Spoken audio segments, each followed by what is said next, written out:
يوم يكون الناس كالفراش المبثوث করহাগত করে কে কিয়ামতের চিত্র আল্লাহ তুলে ধরেছেন। আল্লাহ কিয়ামতের চিত্র তুলে ধরতে গিয়ে বলেন কিয়ামত কেমন হবে জানোনি? ইয়াউমা ইয়াকুনুন নাস, আল্লাহ বলেন যেদিন মানুষের অবস্থা হবে, যেই দিন মানুষ কেমন হবে, কাল ফারাশিল মাবথুত, বিক্ষিপ্ত পতঙ্গ পালের মতো হয়ে যাবে। বিক্ষিপ্ত পতঙ্গ পালের মতো হয়ে যাবে। বিক্ষিপ্ত পতঙ্গ পালের মতো হয়ে যাওয়া মানে কি? অর্থাৎ এদিক বিদিক ছুটাছুটি করবে মানুষ, দিক বিদিক ছুটাছুটি করবে। বলুন না, মানুষ এদিক সেদিক ছুটাছুটি করে কোন সময়?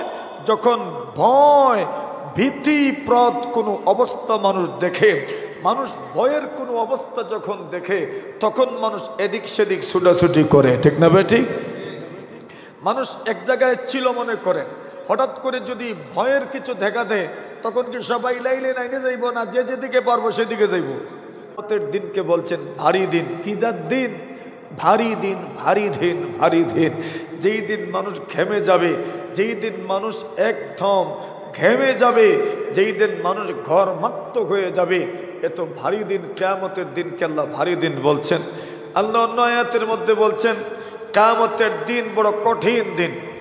ইয়াউমুন আসির, কিয়ামতের দিনকে আল্লাহ বলছেন কঠিন দিন, কঠিন দিন। কিয়ামতের দিন বড় কঠিন দিন, তো মহান দিন, কঠিন দিন, ভারী দিন। সব কথা কোন দিনের ব্যাপারে বলা হচ্ছে? কিয়ামতের দিনের ব্যাপারে বলা হচ্ছে মহাদিন, এরপরে বলা হচ্ছে ভারী দিন, এরপরে বলা হচ্ছে কঠিন দিন। কিয়ামতের দিন এত কঠিন, বাস্তবিক অর্থে কিয়ামতের দিন কি পরিমাণ কঠিন হবে আল্লাহ বলছেন আল কারিআ।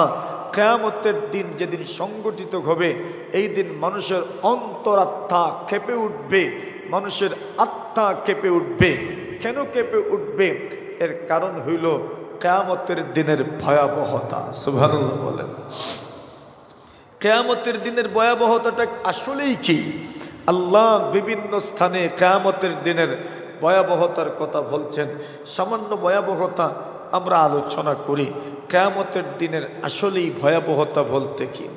কিয়ামতের আগের ভয়াবহতাটা কেমন? আইনে কিয়ামত, যখন কিয়ামত সংগঠিত হবে, সেই সময়ের ভয়াবহতাটা কেমন? আল্লাহ পাক রব্বুল ইজ্জত ওয়াল জালাল কোরআনে মাজিদের মধ্যে সব কিছুই বয়ান করছেন। কিয়ামত তো সংগঠিত হবে ইসরাফিল আলাইহিস সালাতু ওয়াস সালামের সিংগায় ফুয়ের মাধ্যমে। আল্লাহ রাসূল সাল্লাল্লাহু আলাইহি ওয়াসাল্লাম বলেন কাইফা আনাম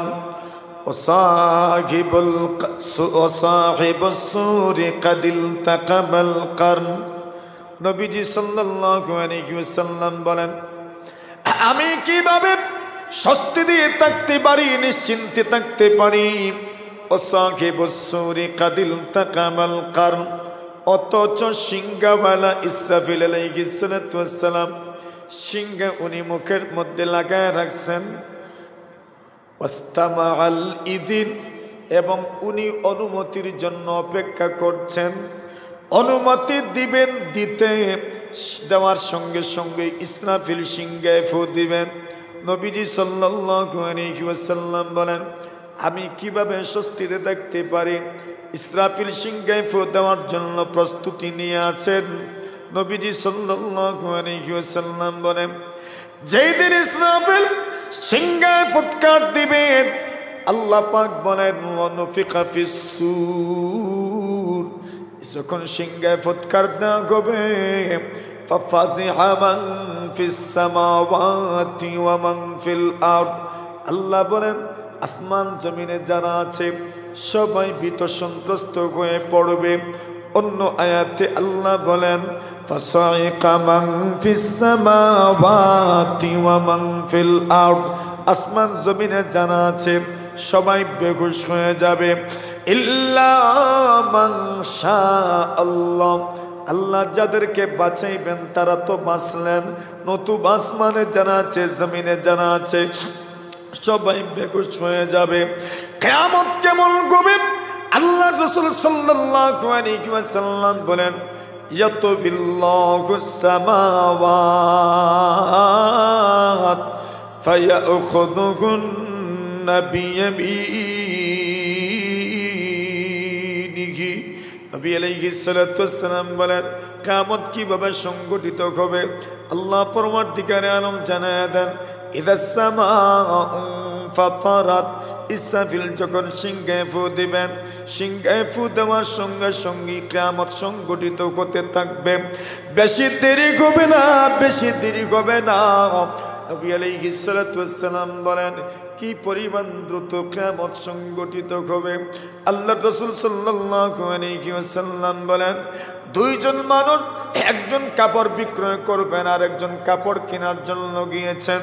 নাশারা সাওবাগুমা, ওই দুইজন ব্যক্তি তাদের কাপড়টা একটু বিস্তৃত করেছেন, কাপড়টা খুলেছেন।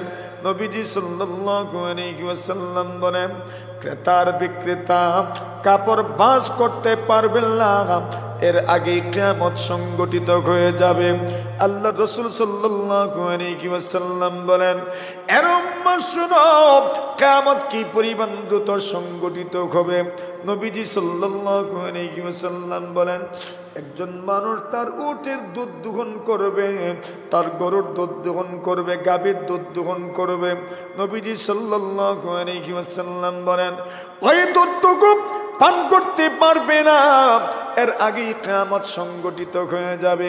নবীজি সাল্লাল্লাহু আলাইহি ওয়াসাল্লাম বলেন আল্লাহর বান্দা বান্দি খাবারের লুকমা প্রস্তুত করবে মুখে দেওয়ার জন্য। নবীজি বলেন মুখে উঠাইতে পারবে না, এর আগেই কিয়ামত সংগঠিত হয়ে যাবে। এত দ্রুত কিয়ামত সংগঠিত হয়ে যাবে। আল্লাহ রাসূল সাল্লাল্লাহু আলাইহি ওয়াসাল্লাম বলেন আল্লাহ জানায় দিয়েছেন আসমান বিদীর্ণ হয়ে যাবে, আসমান ফেটে যাবে, পুরাটা আসমান টুকরা টুকরা হয়ে যাবে। একটা নয়, দুইটা নয়, যতগুলো আসমান আছে সবগুলো আসমান টুকরা টুকরা হয়ে যাবে। আল্লাহ জানায় দেন জমিনকে আল্লাহ তাআলা প্রলম্বিত করে দিবেন, লম্বা করে দিবেন। আল্লাহ জানায় দেন নবীজি তারকাগুলো কষে পড়বে, ছত্রভঙ্গ হয়ে যাবে, সূর্য আলো বিহীন হয়ে যাবে, কিরণ বিহীন হয়ে যাবে, চন্দ্র আলো বিহীন হয়ে যাবে, কিছুই থাকবে না। পুরো দুনিয়ার অবস্থা কেমন হবে? আল্লাহ রাসূল সাল্লাল্লাহু আলাইহি ওয়াসাল্লাম বলেন আল্লাহ পরমার্থিকারে আলম 7টা আসমানকে ভাঁজ করে নিবেন, ভাঁজ করে নিবেন। ভাঁজ বুঝেন তো? একটা কাগজের টুকরা, একটা কাগজের টুকরা মানুষ যেভাবে ভাঁজ করে নেন এইভাবে আমরার বাসায় দলামশা করে নেই। আল্লাহ রাসূল সাল্লাল্লাহু আলাইহি ওয়াসাল্লাম বলেন ইয়াতুবিল্লাহুস সামাওয়াত ইয়াউমাল কিয়ামা ফায়াখুযুহুন্না বিয়ামিনিহি। আল্লাহ রাসূল সাল্লাল্লাহু আলাইহি ওয়াসাল্লাম বলেন কিয়ামতের দিন আল্লাহ তাআলা 7 আসমানকে ভাঁজ করে নেবেন, 7 আসমানকে আল্লাহ পাক রব্বুল আলামিন ভাঁজ করে নেবেন, দলামশা করে নেবেন। ফায়াখুযুহুন্না বিয়ামিনিহি, আর 7টা আসমানকে আল্লাহ পাক তার ডান হাতের মধ্যে নিয়ে নেবেন। সুবহানাল্লাহ। কোন হাতে? ডান হাতে। মানুষ ভাঁজ করে বাস হাতের ভেতরে চলে আসে। আল্লাহ কোরআনে মাজিদের মধ্যে বলছেন ইয়াওমা নাতুমিস সামাআ কাতাইয়িস সিজিল্লি লিল কুতুব কামা বাদানা আউওয়ালা খালকিন নুঈদু ওয়াদান আলাইনা ইন্না কুন্না ফাইলিন। আল্লাহ বলছেন ইয়াওমা নাতুবিস সামা, যেই দিন আল্লাহ পাক আসমানকে ভাঁজ করে নেবেন। সুবহানাল্লাহ বলেন। কিভাবে ভাঁজ করবেন? আল্লাহ বলছেন কাতাইয়িস সিজিল্লি লিল কুতুব, যেমন ভাবে মানুষ বাইন্ডিং এর ভিতরে কিতাবকে ঢুকায় দেয়, অর্থাৎ যেভাবে বাইন্ডিং এর ভিতরে সবগুলো কাগজ ঢুকে যায়, ঠিক এইভাবে আল্লাহ কিয়ামতের সময় পুরাটা সবগুলো আসমানকে তার হাতের ভিতরে নিয়ে আসবেন, এরপর রাসূল বলেন ওয়ায়াতুবিল্লাহুল আরদিন, আল্লাহ সবগুলো জমিনকে ভাঁজ করে নেবেন। সুবহানাল্লাহ। ফায়াখুযুহুন নবী ইয়াসারিহি, আল্লাহ রাসূল সাল্লাল্লাহু আলাইহি ওয়াসাল্লাম বলছেন আল্লাহ তাআলা বাম হাত দ্বারা ওই সবগুলো জমিনকে আল্লাহ বিশিমালিহি, বাম হাত দ্বারা আল্লাহ তাআলা এগুলোকে নিজের হাতের মধ্যে নিয়ে আসবেন। এইভাবে কিয়ামতের সামান্য চিত্র, জমিনের অবস্থা, আসমানের অবস্থা আল্লাহ তাআলা বলছেন দেখো তো তোমার দিলে কম্পন শুরু হয় কিনা, তোমার হৃদয়ে কম্পন হয় কিনা। যদি হয়ে থাকে তো এই জন্যই আল্লাহ কিয়ামতকে বলছেন আল কারিয়া। সুবহানাল্লাহ।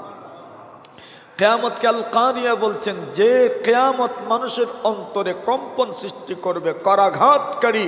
করাঘাত করলে যেমন মানুষ হতবিহবল হয়ে পড়ে, মানুষ হতবিহবল হয়ে পড়ে মানে স্থির হয়ে যায়, না এদিকে তাকায় না ওই দিকে তাকায়। কিছু মানুষ কোনো সময় আশ্চর্যজনক, অথবা কোনো মানুষ কোনো সময় বিভিন্ন চিত্র যখন দেখে তখন ওই মানুষ একদম অস্থিরের মতো হয়ে যায়, বেহুশের মতো হয়ে যায়। দেখতে দেখা যায় তাকাই রয়েছে আমার দিকে, কিন্তু মানুষ বলে বুবার মতো তাকাই রয়েছে, বলে না?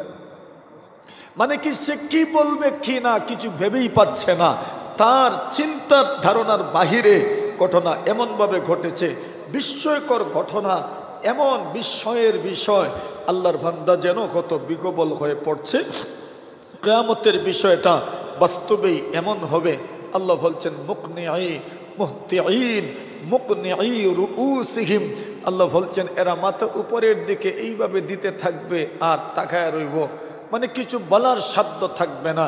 যেমনভাবে কেউ যদি হঠাৎ ঘটনার আকস্মিকতায় যখন কেউ কি হয়ে যায়, মানে হতবিহবল হয়ে পড়ে, তখন যেরকম এইভাবে তাকায় থাকে, মানে তার কিছু বলার আর সাধ্য নাই, কিছু কি বলবে কিনা কি কর্তব্য বিমূঢ় হয়ে পড়েছে। কিয়ামতের দিন সব মানুষের অবস্থা এমন হবে। সুবহানাল্লাহ। জোরে আল্লাহ ওই চিত্র বিভিন্ন জায়গায় তুলে ধরেছে। ইয়া আইয়ুহান নাসুত্তাকু রাব্বাকুম ইন্না যালযালাতাস সাআতি শাইউন আযীম। কিয়ামতের চিত্র আল্লাহ তুলে ধরতে গিয়ে বলেন উম্মত, আল্লাহ রাসূল সাল্লাল্লাহু আলাইহি ওয়াসাল্লাম জানায় দেন উম্মত, আল্লাহ আপনাদেরকে বলে গেছেন ইয়া আইয়ুহান নাস, এরে লোকজন। শুধু ঈমানদারদের কি বলেন নাই, ঈমানদার বিশ্বাসী অবিশ্বাসী সকলকে সম্বোধন করে আল্লাহ বলছেন ইয়া আইয়ুহান নাস, এরে লোক সকল আল্লাহকে ভয় করো এবং কিয়ামতের ভূমিকম্পকে ভয় করো। ইন্না যালযালাতাস সাআতি শাইউন আযীম, কিয়ামতের সময় যে চূড়ান্ত ভূমিকম্প হবে, ওই চূড়ান্ত ভূমিকম্প বড় মজবুত হবে, বড় কঠিন হবে, বড় ভয়াবহ হবে। আল্লাহ তাআলা ওই ভয়াবহতার চিত্র তুলে ধরেছেন। ইয়াউমা তাদখালু কুল্লু মুরদিআতিন আম্মা আরদাআত ওয়া তাদাউ কুল্লু যাতি হামলিন হামলাহা ওয়া তারান নাসা সুকারা ওয়া মা হুম বিসুকারা ওয়ালাকিন্না আযাবাল্লাহি শাদীদ। আল্লাহ বলেন হে রাসূল উম্মতকে জানা দাও, যেদিন দুগ্ধ পানকারিনী মহিলা, স্তন্যদানকারিনী মহিলা তার নিজের সন্তানকে ভুলে যাবে, যেদিন গর্ভধারিণী মা সন্তান প্রসব করে ফেলবে কিন্তু সন্তান প্রসবের বেদনা ভুলে যাবে। কেন ভুলে যাবে? আল্লাহ বলেন তুমি লোকদেরকে দেখবে মাতাল হয়ে আছে, মাতাল হয়ে আছে। আল্লাহ বলেন এরা মাতাল নয়, মাতাল নয়, মাতাল নয়, ওয়ালাকিন্না আযাবাল্লাহি শাদীদ। কিয়ামতের ভয়াবহতা এর চাইতে আরো কঠিন, আরো কঠিন, আরো কঠিন। মা গর্ভধারিণী মা সন্তান প্রসব করা যেই পরিমাণ কঠিন, কিয়ামতের বিষয়টা মানুষের জন্য এর চাইতেও আরো হাজার হাজার গুণ বেশি কঠিন। নাউজুবিল্লাহ। এজন্য কিয়ামতের ভয়াবহতা দেখে মা সন্তান প্রসব করে ফেলবে, কষ্ট টেরই পাবে না। কেন বলে এই কষ্টের চাইতে কিয়ামতের ভয়াবহতা আরো কঠিন। নাউজুবিল্লাহ বলেন। ওই কঠিন পরিস্থিতি থেকে আল্লাহ আমাদেরকে হেফাজত করুক, বলেন আমিন। তো এটা হলো কিয়ামতের মোটামুটি একটা চিত্র, যেই চিত্র আপনার সামনে আসবে, আমার সামনে আসবে। আপনি ওই চিত্রের সম্মুখীন হতে পারেন, আমি ওই চিত্রের সম্মুখীন হতে পারি। তবে একটা আশার বাণী হলো, কিয়ামত যেদিন সংগঠিত হবে কোনো ইমানদার দুনিয়াতে থাকবে না। জোরে বলেন না সুবহানাল্লাহ। আল্লাহ রাসূল বলছেন, লা তাকুমুস সাআ ইল্লা আলা শিরারিল খালক। আল্লাহ রাসূল বলছেন, কিয়ামত সংগঠিত হবে নিকৃষ্ট জাতির উপরই কিয়ামত সংগঠিত হবে। আরেক হাদিস শরীফের মধ্যে রাসূলুল্লাহ বলেন, লা তাকুমুস সাআ হাত্তা ইউকালা ফিল আরদি আল্লাহু আল্লাহ। যতক্ষণ পর্যন্ত আল্লাহ আল্লাহ বলার মতো লোক দুনিয়াতে থাকবে, ততদিন পর্যন্ত কিয়ামত হবে না। এর মানে মুমিন মুসলমান থাকলে কিয়ামত হবে না, তো কি হবে? হাদিস শরীফের মধ্যে রাসূলুল্লাহ সাল্লাল্লাহু আলাইহি ওয়াসাল্লাম বলেন, আল্লাহ পরবর্তীকারে আলম সিরিয়ার দিক থেকে অথবা ইয়ামান থেকে আল্লাহ তাআলা এক বাতাস প্রবাহিত করবেন, এক বাতাস প্রবাহিত করবেন, রিহাম মিনাল ইয়ামান আলিয়ানা মিনাল হারির। ওই বাতাস নাকি রেশমের কাপড়ের চাইতেও আরো বেশি মোলায়েম হবে, আরো নরম হবে। রেশমের কাপড়, রেশমের পোশাক যত নরম, ওই বাতাস নাকি আরো নরম, আরো স্নিগ্ধ, আরো মনোরম হবে। নবী আকরাম সাল্লাল্লাহু আলাইহি ওয়াসাল্লাম বলেন, ওই বাতাস লা তাদাউ কালবা আবদিন, এমন কোন মানুষ যেই মানুষের অন্তরে মিসকালু হাব্বাতিম মিন খারদালিম মিন ঈমান, সরষের দানা পরিমাণ ঈমান যার দিলে আছে, ওই মুমিনের বগলের নিচে ওই বাতাস লাগবে, সাথে সাথে ওই মুমিন মারা যাবে। সুবহানাল্লাহ বলেন। এইভাবে দুনিয়াতে যেখানে যত মুমিন আছেন, যার দিলে সামান্য পরিমাণ ঈমান আছে, ওই মুমিনের গায়ে বাতাস লাগবে, মুমিন মারা যাবে। দুনিয়ার অবস্থা কেমন? যে আল্লাহর দুনিয়াতে কোনো মুমিন আর নাই, শুধু বেঈমান, শুধু বেঈমান, শুধু বেঈমান। আল্লাহ রাসূল সাল্লাল্লাহু আলাইহি ওয়াসাল্লাম বলছেন, আল্লাহ পাক এদের উপর কিয়ামত সংগঠিত করবেন। সুবহানাল্লাহ। তাহলে কিয়ামতের চিত্র আল্লাহ তুলে ধরছেন। আল কারিয়া, কিয়ামত করাঘাতকারী। মাল কারিয়া, করাঘাতকারী তুমি কি জানো? ওয়ামা আদরাকা মাল কারিয়া, কিভাবে তুমি জানবে? কিসে তোমাকে জানাবে? কারিয়া কি, করাঘাতকারী কি? আল্লাহ বলছেন, ইয়াউমা ইয়াকুনুন নাসু কাল ফারাশিল মাবথুস। করাঘাতকারীকে, কিয়ামতকে, কিয়ামতের চিত্র আল্লাহ তুলে ধরেছেন। আল্লাহ কিয়ামতের চিত্র তুলে ধরতে গিয়ে বলেন, কিয়ামত কেমন হবে জানো নি? ইয়াউমা ইয়াকুনুন নাস, আল্লাহ বলেন যেদিন মানুষের অবস্থা হবে, যেদিন মানুষ কেমন হবে, কাল ফারাশিল মাবথুস, বিক্ষিপ্ত পতঙ্গ পালের মতো হয়ে যাবে। বিক্ষিপ্ত পতঙ্গ পালের মতো হয়ে যাবে। বিক্ষিপ্ত পতঙ্গ পালের মতো হয়ে যাওয়া মানে কি? অর্থাৎ এদিক বিদিক ছুটাছুটি করবে মানুষ, দিক বিদিক ছুটাছুটি করবে। বলুন না, মানুষ এদিক সেদিক ছুটাছুটি করে কোন সময়? যখন ভয় ভীতিপ্রদ কোনো অবস্থা মানুষ দেখে, মানুষ ভয়ের কোনো অবস্থা যখন দেখে, তখন মানুষ এদিক সেদিক ছুটাছুটি করে। ঠিক না বেঠিক? মানুষ এক জায়গায় ছিল মনে করে, হঠাৎ করে যদি ভয়ের কিছু দেখা দেয়, তখন কি সবাই লাইলে লাইনে যাইব না? যে যেদিকে পারবো সেদিকে যাইব, যে যেদিকে পারবে সেদিকে যাবে। ওইটাকেই বলা হয় দিক বিদিক ছোটা।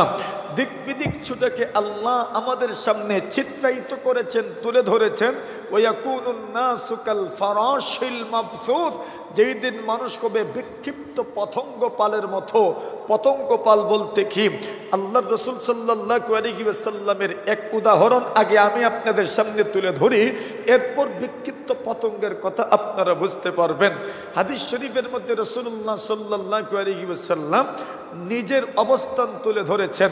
আল্লাহর রসুল উম্মতদেরকে সম্বোধন করে বলেন, এরে উম্মত আমার, আমি তোমাদের জন্য কোন পর্যায়ের ভয় ভীতি প্রদর্শনকারী ওইটা আগে তোমরা বুঝো। আল্লাহ রসুল সাল্লাল্লাহু আলাইহি ওয়াসাল্লাম বলেন, আমি তোমাদের জন্য কেমন, ওই ব্যক্তির মতো কাল্লাযী আওকাদা নারা, যেই ব্যক্তি আগুন জ্বালালো, আগুন প্রজ্বলিত করলো। বলুন না, যদি আপনি ময়দানে মাঠে আগুন জ্বালান, তাহলে ওই আগুনে পড়ে যাওয়ার জন্য, আগুনে নিক্ষিপ্ত হওয়ার জন্য চতুর্দিক থেকে বিভিন্ন পোকামাকড়গুলো আসবে কিনা বলেন? রাস্তায় আগুন জ্বালাইলেন, বাহিরে আগুন জ্বালাইলেন, আপনার ঘরের সামনে, আপনার উঠানে আগুন জ্বালাইলেন রাত্রিবেলা, ওই সময় বিভিন্ন পোকা আগুনে পড়ার জন্য আসে কিনা, উড়াউড়ি করে কিনা? চতুর্দিক থেকে ওই পোকাগুলো, পতঙ্গ পালগুলো আগুনে পড়ে যেতে চায়, আগুনে নিক্ষিপ্ত হয়ে যেতে চায়। আল্লাহ রসুল সাল্লাল্লাহু আলাইহি ওয়াসাল্লাম বলছেন, আরে উম্মত, আমার উদাহরণ কার মতো জানো? কাল্লাযী আওকাদা নারা, ওই ব্যক্তির মতো যে আগুন জ্বালাইলো। সুবহানাল্লাহ বলে। এখন আগুন জ্বালানোর পরের অবস্থাটা কি? আগুন জ্বালানোর পরের অবস্থাটা হইল, ওই সমস্ত পোকাগুলা এখন আগুনে পড়ে যেতে চায়, আর ওই আগুন জ্বালানোওয়ালা ব্যক্তি ওই পোকাগুলোকে বাঁচানোর জন্য, রক্ষা করার জন্য এদিকে একবার সরায়, ওই দিকে আর একবার সরায়, ওই দিকে সরায়। মানে সে দরদি হইয়া অনুগ্রহ অনুকম্পা করে, আল্লাহর বান্দার দয়াবান অনুগ্রহকারী হয়ে ওই পোকাগুলোকে বাঁচাইতে চায়, রক্ষা করতে চায়, হেফাজত করতে চায়। এগুলোকে এদিকে একবার সরায়, ওই দিকে একবার সরায়, কিন্তু এরপরেও পোকাগুলো পড়ে যেতে চায়, পোকাগুলো পড়ে যেতে চায়। আল্লাহ রাসূল সাল্লাল্লাহু আলাইহি ওয়াসাল্লাম বলেন, আমার উদাহরণ তোমাদেরকে জাহান্নাম থেকে বাঁচানোর জন্য ওই ব্যক্তির মতো। আমার উদাহরণ তোমাদেরকে জাহান্নাম থেকে বাঁচানোর ক্ষেত্রে কার মতো?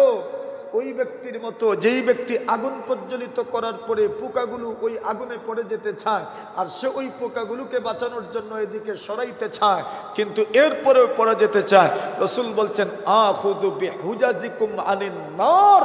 আল্লাহ রাসূল বলছেন, আরে উম্মত, হে আমার উম্মত, মনে রেখো, জয়পাশার মুসলমান, আপনার রসুল দরদি রসুল, গোটা উম্মতে মুহাম্মদীর জন্য যার জীবনটাকে উনি উৎসর্গ করে দিতে চেয়েছেন, সেই রসুল বলছেন, আনা আখুযু বিহুজাজিকুম আনিন নার, আমি তো তোমাদেরকে কোমরে ধরে ধরে জাহান্নাম থেকে তোমাদেরকে হেফাজত করতে চেয়েছি। আপনার সন্তান যখন আগুনে ঝাঁপ দিতে চায়, তখন আপনি ওয়াজ করেন না, শুধু ওয়াজ করে না, বাবা আগুনে যাইস না, জ্বলে যাবে, আগুনে যাইস না, জ্বলে যাবে, আগুনে যাইস না, জ্বলে যাবে না। যখন দেখেন আপনার কথা মানছে না, তখন কোমরে ধইরা আপনি তাকে আগুন থেকে বাঁচান। আল্লাহ রসুল বলছেন, আমিও তোমাদেরকে কোমরে ধইরা আগুন থেকে, জাহান্নাম থেকে বাঁচাইতে চেয়েছি। সুবহানাল্লাহ। হালুম্মানিন নার, হালুম্মানিন নার, হালুম্মানিন নার। রাসূল বলছেন, আগুন থেকে দূরে আসো, আগুন থেকে দূরে আসো, আগুনে যেও না, জাহান্নামে পতিত হইও না, জাহান্নামে পতিত হইও না। আল্লাহ রসুল সাল্লাল্লাহু আলাইহি ওয়াসাল্লাম বলছেন, আমার উদাহরণ হচ্ছে এরকম। এখন তো মোটামুটি বিক্ষিপ্ত পতঙ্গ বুঝে আসছে আপনাদের। বিক্ষিপ্ত পতঙ্গ কি বলে? আগুন জ্বালাইলে যেইভাবে পতঙ্গ পাল এদিক সেদিক উড়াউড়ি করে, একটা এই দিকে যায় তো আরেকটা এই দিকে যায়। দেখছেন না, কার্তিক মাসের শেষ দিকে অথবা শুরুর দিকে অথবা আশ্বিন মাসের শেষ দিকে জমিনে যখন ধান মাশাআল্লাহ মোটামুটি পেকে আসে, ওই সময় যে মাহফিলগুলো হয়, ওই সময়ের মাহফিলগুলোতে যেখানে বাতি আছে এখানে পোকা আছে না নাই? আছে বলতে একবারে পুরাপুরি অবস্থান নেয় তারা এখানে। তো বলছেন, ওই পোকাগুলো আগুন দেখলে যেভাবে উড়াউড়ি করে, কিয়ামতের ময়দানের দিন মানুষের অবস্থা হবে বিক্ষিপ্ত পতঙ্গ পালের মতো। ওয়ায়াকুনুন নাসু কাল ফারাশিল মাবথুস। যেই দিন ইয়াউমা ইয়াকুনুন নাসু কাল ফারাশিল মাবথুস, যেই দিন মানুষের অবস্থা হবে বিক্ষিপ্ত পতঙ্গ পালের মতো, মানে দিক বিদিক ছুটাছুটি করবে, উড়াউড়ি করবে। কেন? এরা সিরিয়াল মেনটেন করছে না কেন? শৃঙ্খলা রক্ষা করছে না কেন? বলে আল্লাহর আযাবের ভয়ে, কিয়ামতের দিনের ভয়াবহতা, কিয়ামতের দিনের বিভীষিকার কারণে, এই বিভীষিকাময় পরিস্থিতির কারণে এরা কোনো শৃঙ্খলা রক্ষা করতে পারছে না। এই দিন কোন দিন? কোন দিন? কিয়ামতের দিন। এটাকেই আল্লাহ বলছেন আল কারিয়া। ইয়াউমা ইয়াকুনুন নাসু কাল ফারাশিল মাবথুস ওয়া তাকুনুল জিবালু কাল ইগনিল মানফুস। আল্লাহ বলছেন যেই দিন পাহাড়গুলো দুনিত পশম, রঙিন পশমের মতো হয়ে যাবে। আল্লাহ তাআলা বলেন ওয়া তাকুরুল জিবালু কাল ইগনিল মানফুস। আল্লাহ বলেন যেদিন পাহাড়গুলো দুনিত রঙিন পশমের মতো হয়ে যাবে। পশম বলতে যে পশমগুলোর কোনো স্থায়িত্ব নাই, ওই পশমগুলো দুললে পরে একদম পাতলা হয়ে যায়। সামান্য বাতাস ওই পশমগুলোকে উড়ায় নিয়ে যায়, পশমগুলোকে উড়ায় নিয়ে যায়। আল্লাহ বলছেন শোনো উম্মত, শোনো ভাল্লা বান্দি, যেদিন কিয়ামত সংঘটিত হবে ওই দিন পৃথিবীর শ্রেষ্ঠ মাখলুক, পৃথিবীর সবচেয়ে মজবুত, সবচেয়ে শক্তিশালী মাখলুক পাহাড়ের অবস্থান কেমন হবে? আল্লাহ রাসূল সাল্লাল্লাহু আলাইহি ওয়াসাল্লামকে আল্লাহ জানায় দেন, ওগো নবীজি, ওয়াল জিবালা আওতাদা, আমি আল্লাহ পাহাড় কেন সৃষ্টি করেছি জানেন নি? আমি আল্লাহ তাআলা জমিন বানাইলাম।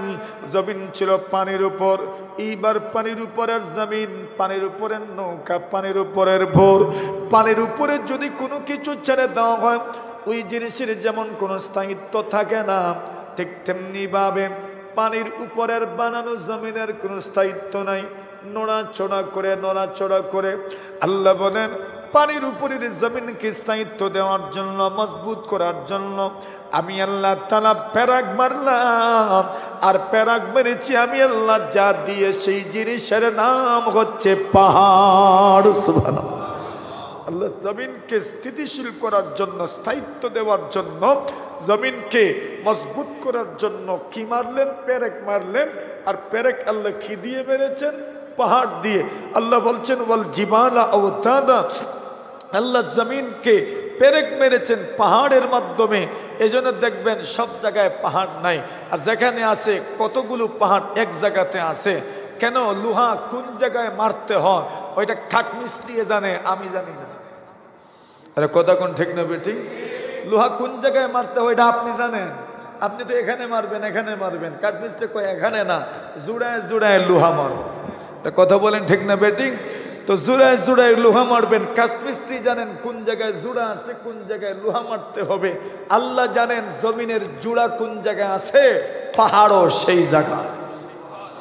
কেন? পাহাড় দিয়ে আল্লাহ জমিনকে, এই জন্য যখন ভূমিকম্প হয়, ভূতত্ত্ববিদ যারা হয় এরা তত্ত্ব আবিষ্কার করে, তত্ত্ব কিনে যে কোন জায়গার পাহাড়ের অথবা জমিনের স্লেট একটু সরে গিয়েছিল, এজন্য ভূমিকম্প হয়েছে।